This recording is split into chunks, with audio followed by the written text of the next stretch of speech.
நாம் இன்றைக்காக தியானிக்க போகிற காரியங்களுக்கு முன்பாக முதலாவதாய் நம்ம வாசிக்க போகிறது ஒரே ஒரு வசனம்.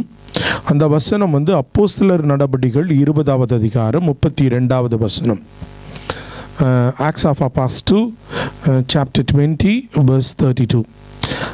இப்பொழுதும் சகோதரரே, நீங்கள் பக்தி விருத்தி அடையவும் பரிசுத்தமாக்கப்பட்ட அனைவருக்குள்ளும் உங்களுக்கு சுதந்திரத்தை கொடுக்க வல்லவராயிருக்கிற தேவனுக்கு அவருடைய கிருபையுள்ள வசனத்துக்கு உங்களை ஒப்புக் கொடுக்கிறேன்.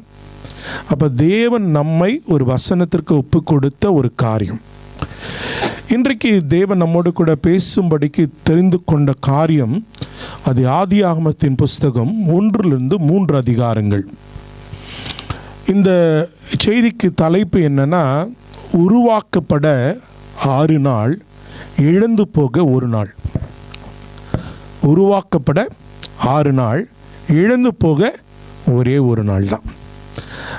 நம்மையும் கர்த்தர் அநேக ஒரு தரிசனத்தோட ஒரு ஏக்கத்தோட நம்மை உருவாக்க வல்லவராயிருக்கிறார். ஏன்னு சொன்னால், இந்த ஆதியாகமம் முழுவதும் நீங்கள் வாசித்து பார்த்தீங்கன்னு சொன்னால், இது தேவன் நமக்கு எழுதி வைத்த ஆர்த்தர் அவர் தான். ஏன்னா இந்த புக் ஆஃப் ஜெனசிஸ்க்கு பர்டிகுலர்லி ஆர்த்தர்ன்னு சொல்லிட்டு உங்களால் we could not able to find it. ஏன்னா ஹிஸ்டாரிக்கலி தேவன் நமக்கு சொல்லி ஆவியானவர்களால் எழுதப்பட்ட காரியங்கள் அநேகரால் நம்மளுக்கு எழுதப்பட்டதுனால இவைகளை நம்ம எல்லாவற்றையும் நம்மளுக்கு வேதத்தில் எழுதி வைத்திருக்கிறார்.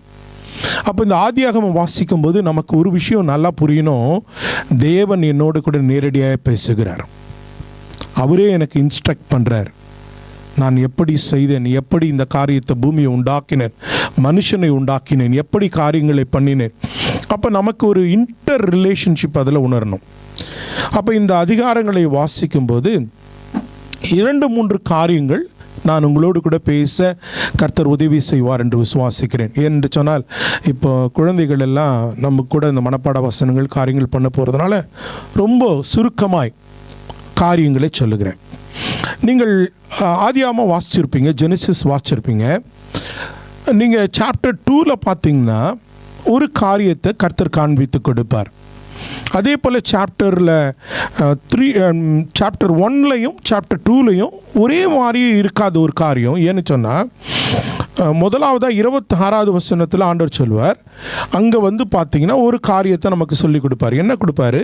பின்பு தேவன், 26வது வசனம் 1:26, பின்பு தேவன் நமது சாயலாகவும் நமது ரூபத்தின்படியையும் மனுஷனை உண்டாக்குவோமாக.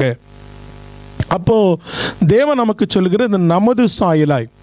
அப்போ அங்கேயே ஆண்டவர் ஒரு காரியத்தை நமக்கு சொல்லிக் கொடுக்கிறார். என்ன சொல்லிக் கொடுக்கிறார்? ட்ரினிட்டியை சொல்லிக் கொடுக்கிறார். அங்கே ஒன் பர்சனாக அங்கே ஆண்டவர் இல்லை, நமதுன்னு தான் போட்டிருக்கிறார். வீன்னா இங்கிலீஷ்லையும் இருக்குது. அப்போது எக்ஸிஸ்டன்ஸ் ஆஃப் த காட். ஏன்னு சொன்னால், இப்போ இந்த இடத்துல ஒரு கை வச்சுக்கிட்டு யோவான் 1வது அதிகாரம் திருப்புங்க. யோவான் 1வது அதிகாரம் எப்படின்னா சொல்லுது? ஆதியிலே வார்த்தை இருந்தது, அந்த வார்த்தை. அப்போ அதை வாசிங்க, எடுத்தவர்கள் வாசிங்க.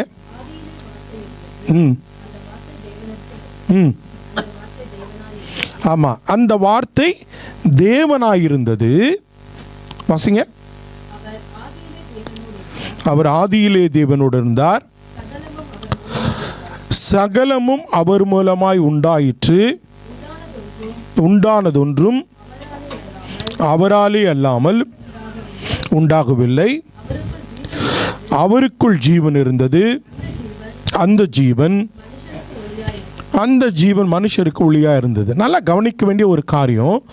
யோவான் ஒரே ஒருவர் மாத்திரம்தான் இந்த ஆதியாகமத்தினுடைய உண்மைத்தன்மையை நமக்கு விளக்குகிற ஒரே ஒரு புதிய ஏற்பாட்டின் புஸ்தகம் இது மட்டும்தான்.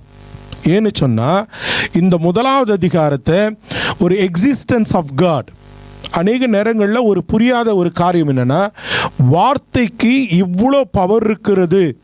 தேவன் ஆண்டவர் இங்கே சொல்கிறாரு, முதல்ல ஒரு காரியம், வார்த்தை தான் தேவனிடத்தில் இருந்தது, அந்த வார்த்தை தான் தேவனாக இருந்ததுன்னு யோவான் சொல்கிறார். அப்போது நம்மளை இன்னொரு சூப்பர் நேச்சுரலாக ஒரு காரியம் இங்கே நடக்கிறது. அப்போ இதை நான் புரிந்து கொண்டால் மாத்திரம்தான், அப்போ தேவன் வார்த்தையினாலே உண்டாக்கின ஒரு காரியம். அப்போ இங்கே அவர்கள் மூவராக இருந்து ஒரு காரியத்தை இந்த பூமியில் பண்ண விருப்பப்படுகிறார்கள்.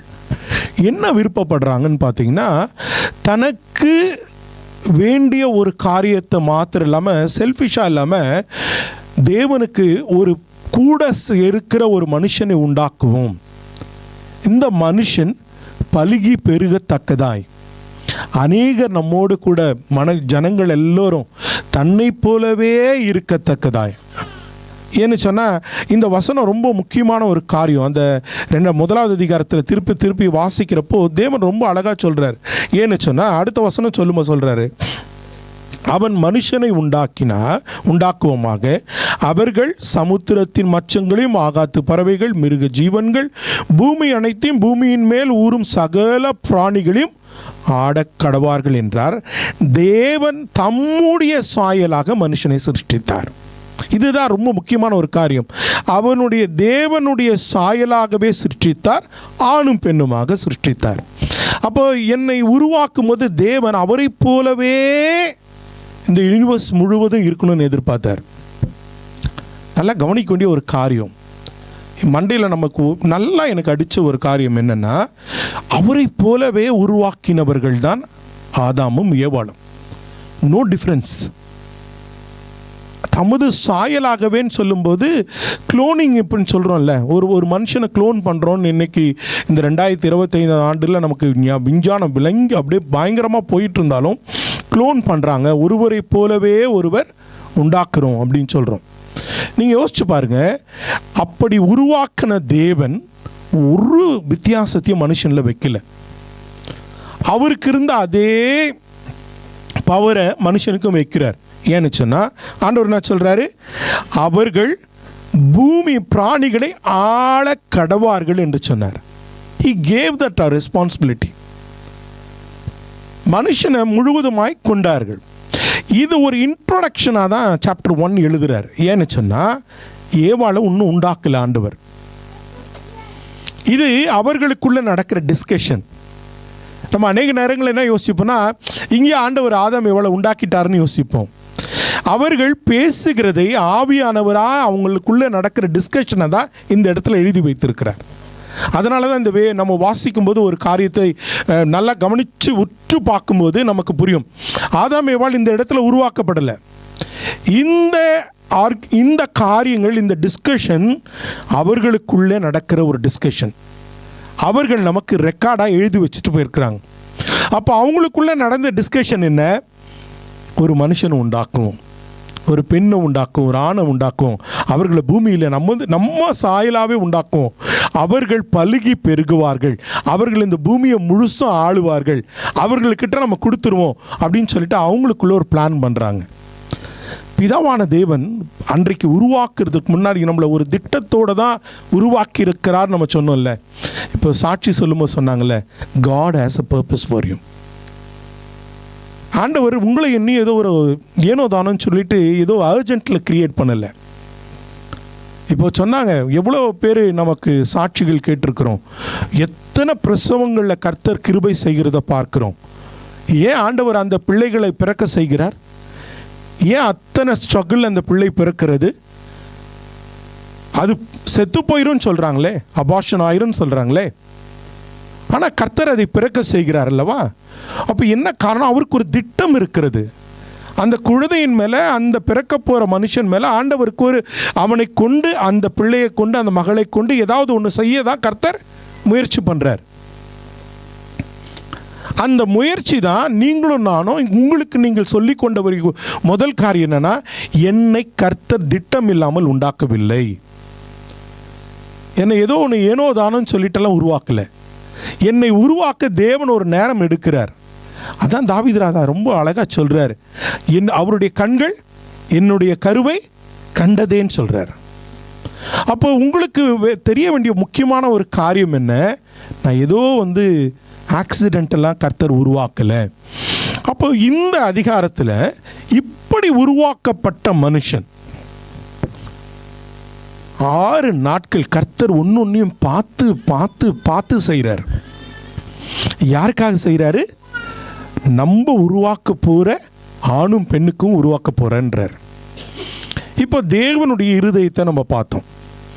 அப்போ ஆண்டவருக்கு எந்த பாகுபாடும் இல்லை, அவருக்குள்ள எந்த விதமான வேற்றுமையான எண்ணங்களும் இல்லை, அவரோட கீழே படைக்கணுன்ற எண்ணங்களும் இல்லை.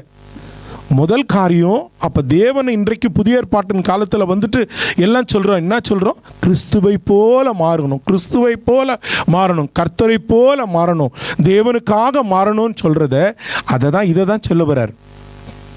இப்போ இந்த அதிகாரத்தில் இருக்கிற நமக்கு 6 நாட்களை உண்டாக்கினவர்களுக்கு ஒரு காரியத்தை முதல்ல மனுஷங்கிட்ட கொடுக்குறார். இப்போ முதல் ரெஸ்பான்சிபிலிட்டி யார்கிட்ட கொடுக்குறாருன்னா கணவன் கிட்ட கொடுக்குறார், மேன் கிட்ட கொடுக்குறார். ஏன்னா அப்போது ஏவாள் உருவாக்கப்படலை.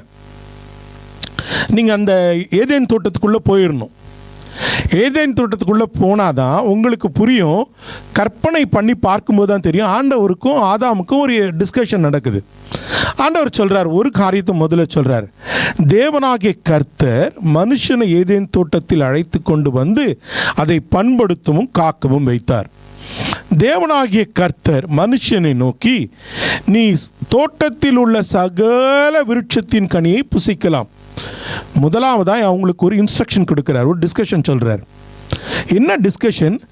தம்பி இங்கே வாங்க, மகனே இங்கே வா, உனக்கு எல்லாவற்றையும் நான் உண்டாக்கி விட்டேன் அப்படின்னு சொல்லிட்டு நல்ல நம்ம ரொம்ப முக்கியமான ஒரு காரியம்.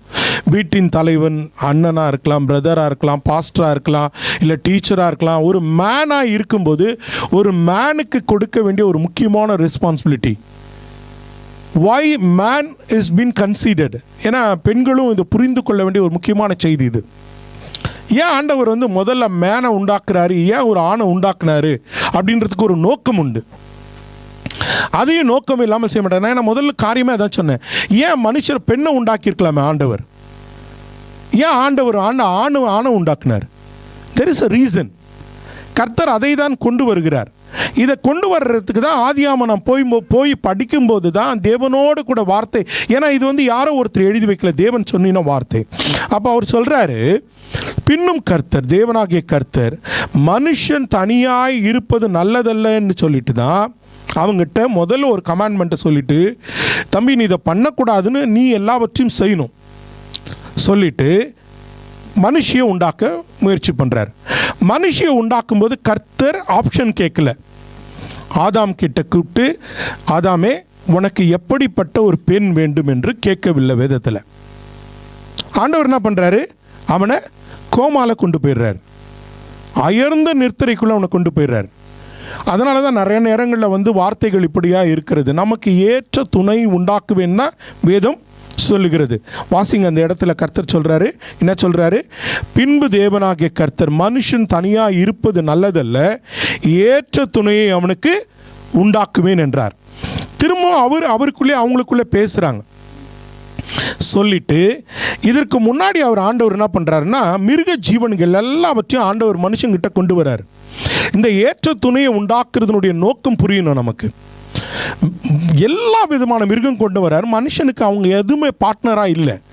இன்றைக்கி நிறைய பேர் உலகத்தில் இந்த 2025 ஆண்டில் எனக்கு டாகு தான் பெட்டு, கேட்டு தான் பெட்டு, நான் அதோடய வாழ்ந்து செத்து போயிடுவேன் அப்படின்னு சொல்கிறவங்களுக்கு தான் இந்த அதிகாரம் ரொம்ப ரொம்ப முக்கியம். நான் சிங்கிளாகவே இருந்துருவேன், என்னால் தனியாகவே இருந்துட முடியும். ஏதோ ஒரு மிருகத்து கூட, ஆதாமுக்கு அப்படி ஒரு மிருகம் தேவைப்பட்டிருந்துச்சுன்னா ஆண்டவர் ஏவாளை உண்டாக்கியிருக்க மாட்டார். ரொம்ப முக்கியமான விஷயம் அதுதான். ஆதாமுக்கு அப்படி ஒரு பார்ட்னர் தேவைப்பட்டுச்சுன்னா ஏதோ ஒரு மிருகத்தை பார்ட்னராக வச்சு விட்டுருப்பார். அவங்க அதோடய வாழ்ந்துட்டு போயிட்டு இருப்பாங்க. மனுஷன் ஒன்று தேவையே கிடையாது. ரெண்டாவது, அவன் பாவமே பண்ணியிருக்க மாட்டான். ஆண்டவர் அப்படி ஒரு காரியமே யோசிக்கல. ஆனால் ஆண்டவர் ஏவாளை உண்டாக்குறதுனால பாவம் வரும்னு யோசிக்கல. நல்லா அதையும் அந்த இடத்துலையும் அந்த பாயிண்ட்டை ரொம்ப முக்கியமாக யோசிக்கணும். ஏவாளால் தான் பாவம் வரும்னு ஆண்டவர் யோசிக்கல. ஏன்னா 2 பேரையும் அவங்க சாயலில் தான் உண்டாக்குறாரு, ஒரு மாற்றமும் இல்லை. இப்போ மனுஷனிடத்தில் அது உண்டாக்குன உடனே ஆண்டவர் சொல்கிறாரு, இந்த இடத்துல ஒரு காரியம் பண்ணுறாரு. அவங்கிட்ட எல்லாவற்றையும் கொடுத்து அவனை கோமால கொண்டு போனதுக்கப்புறமா அவனிடத்திலிருந்தே ஒரு மனுஷன் உண்டாக்குறார். இப்போ இதை இஸ்லாம் மதத்தில், முஸ்லீம் மதத்தில் என்ன சொல்கிறாங்கன்னா, பெண்களுக்கு பவர் இல்லைன்னு சொல்கிறதுக்கு காரணம் என்னென்னா, பிகாஸ் அவர்களுக்கு ஆண்டவர் அதே போல களிமண்ணில் அவங்களை உண்டாக்கலை. ஆண்டவர் ப்ளோ பண்ணி அவங்களுக்குள்ள சோலை கொடுத்தாரு. அதுபோல் ஏவாளுக்கு உள்ள சோலை வைக்கல.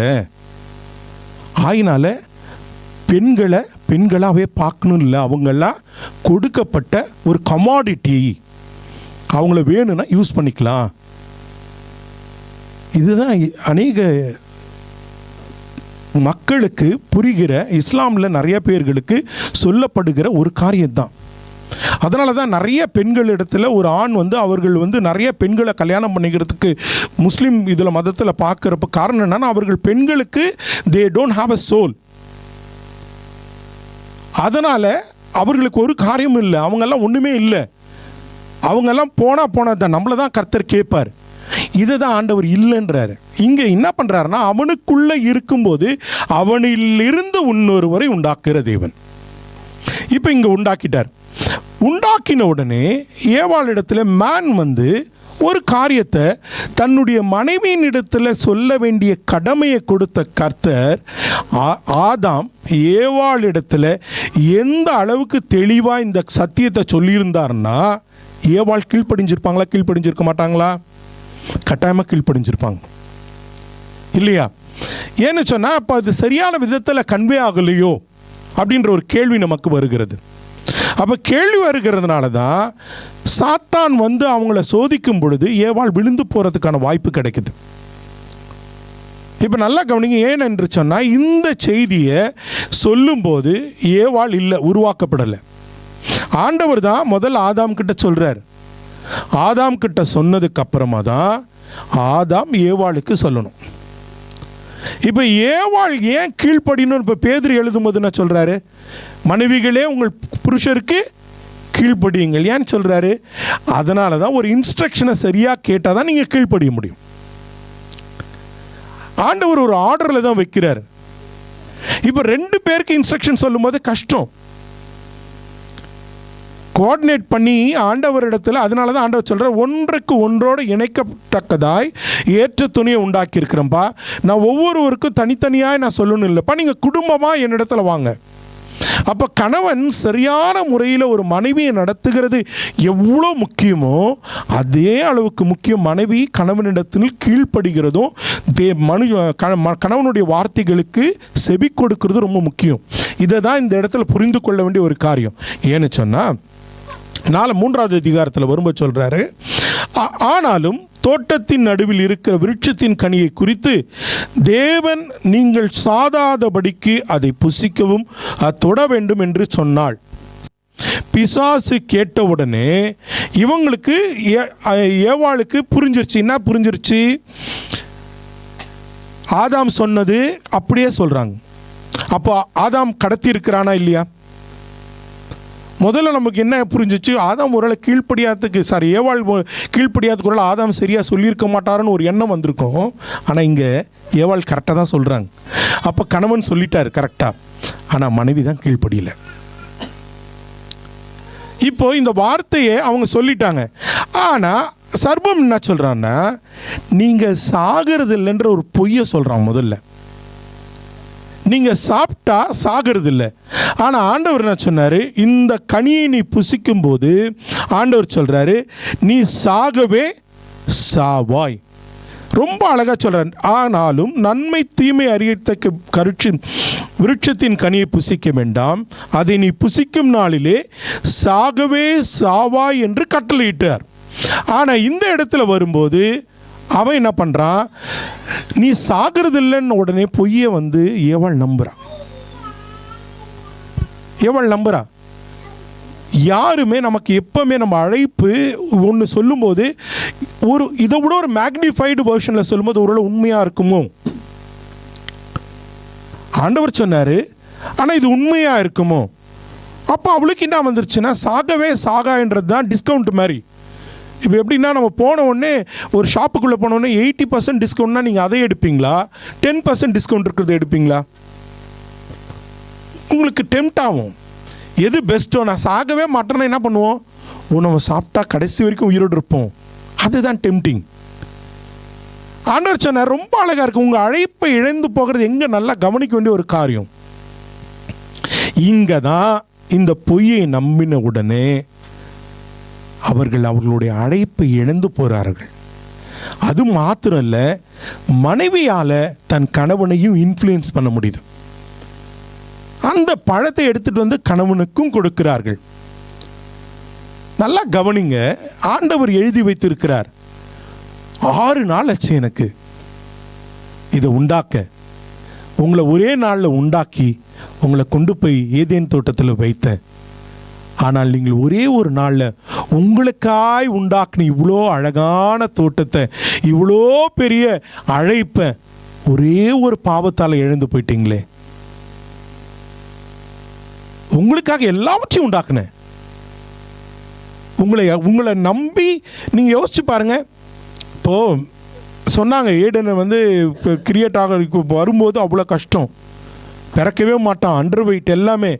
ஆனால் ஒரே ஒரு பாவம் தேவனை விட்டு பிரித்து விடும். ஒரு பாவம் தான். பாவத்தில் சின்ன பாவம் பெரிய பாவம்னு ஒன்று கிடையவே கிடையாது, எல்லாமே பாவம் தான்.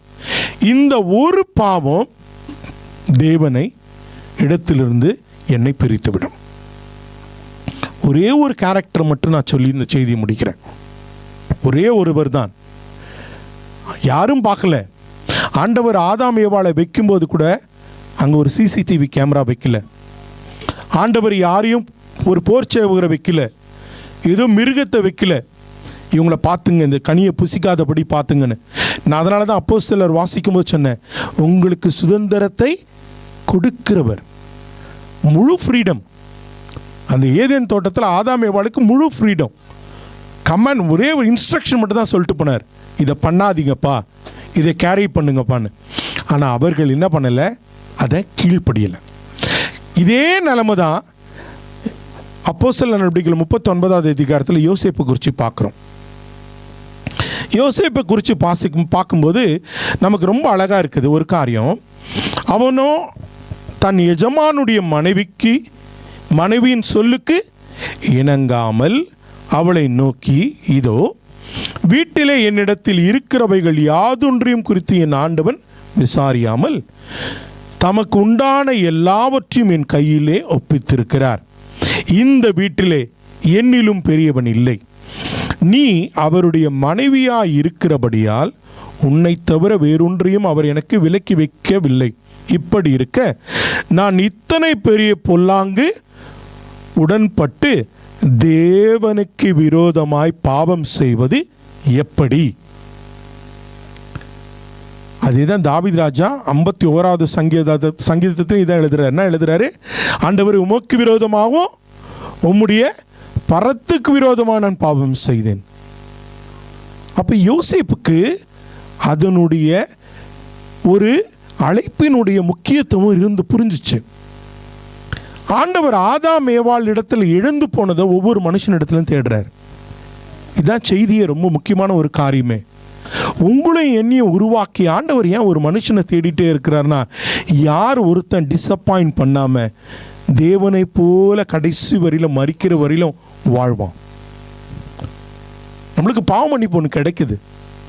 ஆனால் அந்த பாவத்திற்கு மன்னிப்புக்கு அப்புறம், ரட்சிப்புக்கு அப்புறம் திரும்ப விழுந்துடாமல் நம்மளுக்கு கர்த்தர் சொல்கிறார்ல, நான் ஞானஸ்தானம் பெற்று புது மனுஷனாக வந்துட்டேன், ஆண்டவர் எனக்கு ஒரு வாய்ப்பை கொடுத்துட்டாரு, இப்போ பார்க்குறாரு. யோசேப்புக்கு ஒரு வாழ்க்கை, என்ன வாழ்க்கை? கீழே விழுந்துட்டான், பிட்டில் இருக்கிறான், அவனை அடிமைத்தனத்துக்கு வித்துட்டாங்க, செத்து போயிருக்கலாம், ஏதோ ஒரு இடத்துல போயிருக்கலாம். ஆனால் கர்த்தர் உனக்கு ஒரு வாழ்க்கை கொடுத்துட்டாரு. எங்கே? பார்வோனுடைய அரண்மனையில் கொண்டு போய் விட்டுட்டாரு. அவன் தப்பு பண்ணி எப்படினாலும் வாழ்ந்திருக்கலாம். பிரியமானவர்களே, கர்த்தர் உங்களிடத்தில் பேசுகிறார். உங்களை உருவாக்க கர்த்தர் நிறைய சிறையம் எடுத்திருக்கிறார். நீங்கள் ரொம்ப அஜாக்கிரதையாக இருந்தீங்கன்னா கர்த்தர் சொல்கிறாரு, உன்னுடைய அழைப்பை ரொம்ப சீக்கிரமாக இழந்துருவேன். ஆண்டவர் அதான் சொல்கிறார். யோசேப்பு சொல்கிறார், நான் இழந்தேன் என்று சொன்ன ஒரு பாவத்திற்கு நான் இடம் கொடுப்பேன் என்று சொன்னான். வருடத்தின் கடைசியில் வந்திருக்கிறோம். 2025. சிலருக்கு எத்தனை ஆண்டுகள் உங்களை கர்த்தர் நடத்தியிருப்பார். ஆனால் நமக்கு இன்னும் என்னன்னா, கர்த்தர் எனக்கு எதுவும் செய்யாத போலவே தோணுதே தவிர நாம் என்ன கர்த்தருக்கு செய்தோம்? அவர் கொடுத்த பரிசுத்தத்தை நான் காப்பாற்றிட்டு இருக்கிறேனா? அவர் அழைச்ச அழைப்புக்காக நான் ஓடுறேன்னா, அந்த பாவம் எந்த பாவத்தையும் விட்டால் நான் விலகி ஓடுகிற இந்த காரியத்தை யோசேப்பை போல he did not commit sin. ஒரு இடத்துல பாவம் பண்ணல. யோபு 2வது அதிகாரம் 8-9 வசனங்கள் இதுதான் சொல்றார். நீங்க எடுத்து வாசிச்சு பாருங்க. யோபு தனக்கு கொடுத்தல எல்லாவற்றிலும் உண்மை உள்ளவரான, கர்த்தருக்கு எல்லாவற்றிலையும் ஆண்டவருக்கு கொடுத்தான். ஆண்டவர் சொல்றாரு. அப்ப நமக்கு கொடுக்கப்பட்ட அழைப்பும் என்னை உருவாக்க கர்த்தர் எடுத்த சிரமம் ஒரு நொடியில் நம்ம இழந்து போகக்கூடாது. அதான் செய்தி. 6 நாளில் உருவாக்கினதை ஒரு நாள் இழந்தது போல நீங்கள் 25 வயசு ஆகலாம், 40 வயசுலையும் பாவம் பண்ணலாம், 50 வயசுலையும் பாவம் பண்ணலாம், 70 வயசுலையும் பாவம் பண்ணலாம். ஏன்னு சொன்னால் நம்ம தவறுகிறதுக்கு விழுகிறதுக்கு வயசு இல்லை முக்கியம். ஒரு பாவம் போதும், ஒரு டெம்டேஷன் போதும், ஒரு சோதனை போதும் நான் விழுந்து விட. ஆனாலும் கர்த்தர் புதிய ஏற்பாட்டில் சொல்கிறார், நம்ம விழுந்தாலும் திரும்ப ஒரு வாய்ப்பு கொடுக்குறார். அது பழைய ஏற்பாட்டில் நமக்கு இல்லை. ஆனால் புதிய ஏற்பாட்டில் கர்த்தர் நமக்கு ஒரு வாய்ப்பு கொடுக்குறார். ஆனால் அதற்காக நான் திரும்ப பாவம் செய்கிறோன்னா வாழ போகிறேன்னா? கல்வாரி சிலுவையில் அந்த 2 கயவர்கள் போல கடைசி நிமிஷம் வரைக்கும் நான் கர்த்தரை நான் ரட்சித்துருவார், லாஸ்ட் மினிட்ல சாரி சொல்லிட்டு செத்துடலான்னு நினைப்போமா? என்னோட மரிக்கும் தருவாயில் நான் மன்னிப்பு கேட்கலான்னு நினைப்போமா? இல்லை, நான் என் வாழ்க்கை முழுவதும் என்னை கர்த்தரை அழைத்த அழைப்புக்கு உண்மை உள்ள பாத்திரமாய் நான் நடக்க போகிறேன். வருடத்தின் கடைசியில் வந்திருக்கிறோம். நீங்கள் நன்றி சொல்லி ஜெபிக்கணும்னா, நான் பாவம் செய்யாதபடிக்கு என்னை காத்து கொண்ட கர்த்தருக்கு நன்றி செலுத்தணும். You need to thank God, the biggest gift, that you have not committed sin. If you have committed sin, that you are not under the grace of God. நிறைய நேரங்களில் ரொம்ப சாதாரணமாக பேசுகிற வார்த்தையில் கூட பாவம் பண்ணிட்டு போயிடுவோம். அப்போ இந்த ஆண்டின் இறுதியில் நான் என்னை உருவாக்கின கர்த்தரை ஒரு பாவத்தினால் விழுந்து விட நான் என் வாய்ப்பே கொடுக்க மாட்டேன். யோசேப்பை போல நான் போராடுவேன். யாக்கோபை போல நான் போராடுவேன். எலியாவை போல நான் போராடுவேன். தாவீதை போல நான் போராடுவேன். நான் விழுந்து போக என்னை விட்டு கொடுக்கவே மாட்டேன். ஆம் பிரியமானவர்களே, வருடத்தின் கடைசி செய்தி அதுதான். உங்களை உருவாக்கின கர்த்தர் உங்கள் மேலே நோக்கமாக இருக்கிறார். கண்களை மூடி இருதயத்தின் ஆழத்தில், ஆமாண்டவரே, என்னை பார்க்கிற தேவன் நீர், என்னை காண்கிற தேவன் நீர். ஆமாண்டவரே,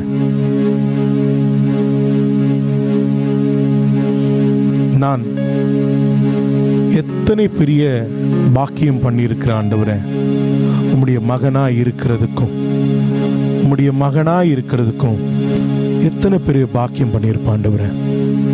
ஆமாண்டவரே, நாங்கள் பாடின பாடல் போல சிங்க கெபியோ ஆண்டவரே சூளை நிரப்பும், அவர் என்னை காத்திடுவார். ஏன்னு சொன்னா அவரே என்னை காப்பவர். உம்மை நாங்கள் நன்றியோடு துதிக்கிறோம் ஆண்டவரே. உமக்கு நன்றி செலுத்துகிறோம் ஆண்டவரே. ஆவியானவரே, இந்த வார்த்தையின்படி எங்களுக்கு செய்த நன்மைகளுக்காக நன்றி செலுத்துகிறோம். நாங்கள் இன்னும் பரிசுத்தமாக ஆகிறதுக்காக நன்றி ஆண்டவரே. இன்றைக்கும் வார்த்தையின்படி நாங்கள் கீழ்ப்படுகிறதுக்காய் எங்களுக்கு உதவி செய்கிற அதற்காய் நன்றி ஆண்டவரே. என்னை உம்முடைய கரத்தில் தருகிறோம் ஆண்டவரே. ஆம் ஆண்டவரே, இருதயத்தின் ஆழத்தில், ஆம் பிரியமானவர்களே, தயவு செய்து ஒருமுகப்பட்டு, ஒருவேளை நீங்கள் கர்த்தரிடத்தில் மனம் திரும்பாமல் இருப்பீர்கள் என்று சொன்னால் உங்களுக்கு திரும்ப ஒரு வாய்ப்பு கிடைக்காம கூட போகலாம். ஆனால் கர்த்தர் சொல்றாரு, நான் உன்னை விட்டு விலகுவதும் இல்லை, உன்னை கைவிடுவதும் இல்லை. ஒப்பு கொடுத்தவர்களாய் ஆண்டவரே, என் அழைத்தீரே, உமக்கு நன்றி ஆண்டவரே. எல்லா துதி கன மகிமையும் உமக்கே செலுத்துகிறோம். இயேசு என்ற வல்ல நாமத்தில் ஜெபிக்கிறோம், ஜீவிக்கிற நல்ல பிதாவே.